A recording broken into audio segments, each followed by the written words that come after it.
आम आस्थावान नागरिक अपनी एक पवित्र नगरी के रूप में देखता है, उसे वायु सेवा से जोड़ने के लिए भूमि लीज एग्रीमेंट पर आज यहां पर हस्ताक्षर प्रदेश सरकार और भारतीय विमानपत्तन प्राधिकरण के बीच संपन्न हुआ है। आज की तिथि वैसे भी बड़ी पवित्र तिथि है। वासंतिक नवरात्रि का आज एक महत्वपूर्ण पावन तिथि है। नवरात्रि के आयोजन भारत की सनातन धर्म की परंपरा में ऊर्जा के संचार की तिथि मानी जाती है और ऊर्जा एक सकारात्मक विकास का प्रतीक भी है। और फिर यह विकास का ये प्रतीक अयोध्या जैसी पावन नगरी के साथ जुड़ा हुआ हो तो पूरे देश और पूरी दुनिया को यह प्रफुल्लित करता है। अयोध्या में मर्यादा पुरुषोत्तम भगवान श्री राम की पावन स्मृतियों को समर्पित होने वाले अंतर्राष्ट्रीय एयरपोर्ट के निर्माण की प्रक्रिया की शुरुआत है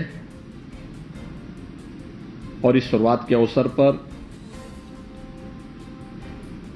राज्य सरकार और भारतीय विमानपत्तन प्राधिकरण के मध्य भूमि लीज एग्रीमेंट की कार्रवाई यहां पर संपन्न होना अत्यंत अभिनंदनीय पहल है। मैं इसके लिए भारतीय विमानपत्तन प्राधिकरण को राज्य सरकार के साथ समयबद्ध ढंग से इस प्रक्रिया को आगे बढ़ाने के लिए हृदय से धन्यवाद देता हूं। देश के अंदर विगत 5 वर्ष के अंदर बेहतरीन वायु सेवा की कनेक्टिविटी के लिए किसी एक राज्य ने अच्छी प्रगति की है तो उसमें से उत्तर प्रदेश एक है। यह सब संभव हो पाया देश के यशस्वी प्रधानमंत्री श्री नरेंद्र मोदी जी के मार्गदर्शन और उनकी प्रेरणा से, क्योंकि प्रधानमंत्री जी ने विकास के लिए एयर कनेक्टिविटी को अत्यंत महत्वपूर्ण माना और प्रधानमंत्री जी का यह कहना था कि अब वायु सेवा केवल एक बड़े तबके तक ही सीमित नहीं रहना चाहिए, बल्कि एक कॉमन मैन भी जो हवाई चप्पल पहनता है वह भी हवाई जहाज की यात्रा कर सके, हमें ऐसी सेवा उपलब्ध करानी होगी।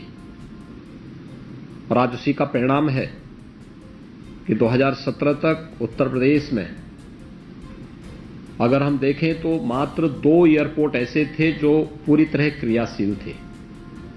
प्रदेश की राजधानी लखनऊ का और प्राचीनतम नगरी काशी का। गोरखपुर और आगरा में एक वायु सेवा थी, लेकिन वह कभी कभी ही चल पाती थी। और आज मुझे बताते हुए प्रसन्नता है कि प्रदेश के 9 एयरपोर्ट वर्तमान में पूरी तरह क्रियाशील हैं। जहां 2017 तक हम केवल 25 गंतव्यों तक वायु सेवा दे पा रहे थे, उसमें भी निरंतरता का अभाव था।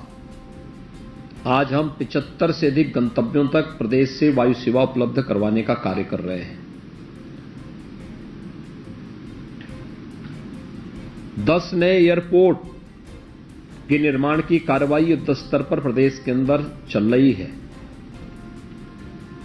और वर्तमान में 3 अंतर्राष्ट्रीय एयरपोर्ट उत्तर प्रदेश के अंदर क्रियाशील हैं। एशिया का सबसे बड़ा एयरपोर्ट जेवर में राज्य सरकार के द्वारा युद्ध स्तर पर कार्य प्रारंभ हुआ है और अयोध्या में भी एक अंतर्राष्ट्रीय एयरपोर्ट के बनने के बाद जब ये दोनों एयरपोर्ट क्रियाशील हो जाएंगे तो देश के किसी भी राज्य की तुलना में उत्तर प्रदेश के पास सर्वाधिक एयरपोर्ट भी होंगे और 5 एयरपोर्ट का अंतर्राष्ट्रीय एयरपोर्ट का पहला राज्य उत्तर प्रदेश होगा, जो अपने बेहतरीन वायु कनेक्टिविटी के माध्यम से प्रत्येक नागरिक को बेहतरीन वायु सेवा की सुविधा उपलब्ध करवाने के एक बड़े कार्यक्रम को आगे बढ़ाने में सफल होगा। मुझे प्रसन्नता है कि पहले फेज के कार्य के लिए जमीन भूमि की पूरी आवश्यकता जितनी थी, ये जिला प्रशासन अयोध्या ने इस कार्य को समयबद्ध ढंग से आगे बढ़ाया। अब एक अंतर्राष्ट्रीय एयरपोर्ट के लिए जितनी लैंड हमें आवश्यक है उसमें मात्र 86 एकड़ लैंड बाकी है, जिसे भी समयबद्ध ढंग से अगले 2-3 महीनों के अंदर पूरा करते हुए हम लोग अपनी पूरी तैयारी के साथ इसे आगे बढ़ाएंगे। और मैं विश्वास के साथ कह सकता हूं कि राज्य सरकार इसके लिए पूरा सकारात्मक सहयोग देने के लिए तत्पर है। मैंने देखा है वायु सेवा के बेहतरीन कनेक्टिविटी विकास के अनेक द्वार खोलती है। मुझे याद है जब गोरखपुर वायु सेवा से नहीं जुड़ा था, वहां का विकास एक प्रकार से ठप सा पड़ा हुआ था, एक जड़ता सी आई थी। लेकिन जैसे ही वायु सेवा के साथ गोरखपुर जुड़ा, 2017 तक एक वायु सेवा बामुश्किल वहां के लिए जुड़ी हुई थी और आज 12 से 13 वहां पर वायु सेवा से इतने विमान गोरखपुर में आते हैं और जुड़ी हुई है। जैसे हवाई जहाज की यात्रा एक नई उड़ान होती है, वैसे ही विकास की एक नई उड़ान के साथ गोरखपुर भी तेजी के साथ आगे बढ़ा है। गोरखपुर प्रदेश के अन्य शहर भी, वाराणसी है, लखनऊ है, कानपुर है, आगरा है, बरेली, प्रयागराज, हिंडन, गाजियाबाद में, यानी तेजी के साथ। और मैं देखता हूं कि ज्यादातर जनप्रतिनिधि और समाज के प्रत्येक तबके के नागरिकों की एक हमेशा हमारे सामने डिमांड रहती है कि हमारे क्षेत्र को भी वायु सेवा से जोड़ दिया जाए। जहां वायु सेवा के लिए बड़े एयरपोर्ट बनाना कठिन होता है, वहां लोग मानते हैं कि साहब हमें हेलीकॉप्टर की सेवा से जोड़ा जाए। हम भी विकास की इस प्रक्रिया का हिस्सा बनना चाहते हैं। यह एक सकारात्मक अप्रोच है और उस सकारात्मक अप्रोच को हमें आगे बढ़ाना चाहिए, उसको तेजी के साथ आगे बढ़ाना चाहिए। प्रदेश में सकारात्मक सोच ने ही प्रधानमंत्री जी के विजन को जमीनी धरातल पर हर एक क्षेत्र में उतारने का कार्य किया है। आज इसी का परिणाम है कि 5 एयरपोर्ट, यानी अगले वर्ष तक हम 5 एयरपोर्ट, अंतर्राष्ट्रीय एयरपोर्ट देने की स्थिति में देश को होंगे। और हमारे सभी 10 नए एयरपोर्ट जिन पर कार्य युद्ध स्तर पर चल रहा है, इन सब को जब हम क्रियाशील करेंगे तो 19 एयरपोर्ट के साथ उत्तर प्रदेश देश का वायु सेवा के साथ जोड़ने वाला सबसे बड़ा राज्य होगा। और एक बेहतरीन कनेक्टिविटी के माध्यम से हम यहां के नागरिकों के जीवन को और भी सरल करने और विकास की उन सभी संभावनाओं को आगे बढ़ाने का कार्य करेंगे जो अपेक्षाएं आजादी के बाद से उत्तर प्रदेश वासियों की थी।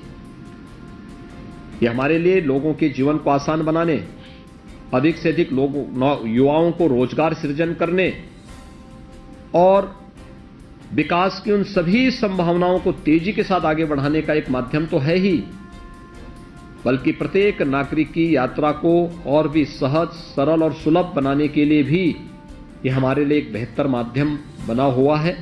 और राज्य सरकार इस दिशा में अपना भरपूर सहयोग करेगी।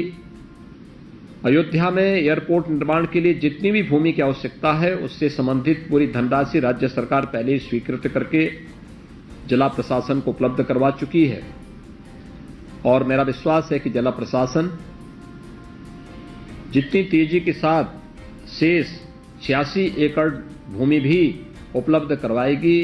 एक अंतर्राष्ट्रीय एयरपोर्ट के लिए फेज 1, 2, 3 में जितनी भी वहां पर हमें भूमि की आवश्यकता पड़ेगी, उस पूरी भूमि को हम लोग वहां उपलब्ध करवाने में सफल होंगे और समयबद्ध ढंग से हम इस एयरपोर्ट के विकास को आगे बढ़ा करके अयोध्या नगरी को दुनिया की सुंदरतम नगरी के रूप में स्थापित करने, बेहतरीन कनेक्टिविटी को भी आगे बढ़ाने में हम लोग मदद करेंगे। और अयोध्या जब 2023 में मर्यादा पुरुषोत्तम भगवान श्री राम का भव्य मंदिर के निर्माण का कार्य पूरा हो चुका होगा और रामलला अपने स्वयं के मंदिर में विराजमान होंगे, स्वाभाविक रूप से उस समय हमें फिर से हजारों वर्ष पुरानी उस विरासत को, जब भगवान राम लंका से अयोध्या आए थे तो पुष्पक विमान से आए थे, हमें रामलला के अपने भव्य मंदिर के निर्माण के साथ विराजमान होने के साथ ही इस एयरपोर्ट को क्रियाशील करने की तैयारी भी अपनी करनी चाहिए।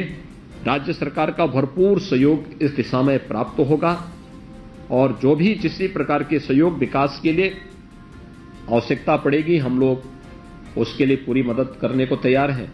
मैं एक बार फिर से भारतीय विमानपत्तन प्राधिकरण और राज्य सरकार के द्वारा आज यहां भूमि लीज एग्रीमेंट की इस कार्रवाई को सफलतापूर्वक आगे बढ़ाने के लिए दोनों संस्थाओं को हृदय से धन्यवाद देता हूं और विश्वास व्यक्त करता हूं कि हम लोग विकास की इस प्रक्रिया को एक निरंतरता देते हुए अयोध्या और उत्तर प्रदेश के सभी नगरों के विकास के लिए, क्योंकि ये विकास केवल विकास नहीं, उत्तर प्रदेश की अर्थव्यवस्था को भी एक नई ऊंचाई तक पहुंचाने का हमारा एक माध्यम बनेगा। उत्तर प्रदेश के युवाओं को रोजगार, अधिकाधिक रोजगार उपलब्ध करवाने का भी एक महत्वपूर्ण ये माध्यम बनेगा।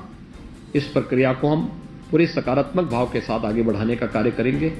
मैं एक बार फिर से आप सबको हृदय से धन्यवाद देता हूं। आप सभी को रामनवमी की भी हृदय से बधाई और शुभकामनाएं। धन्यवाद। जय हिंद।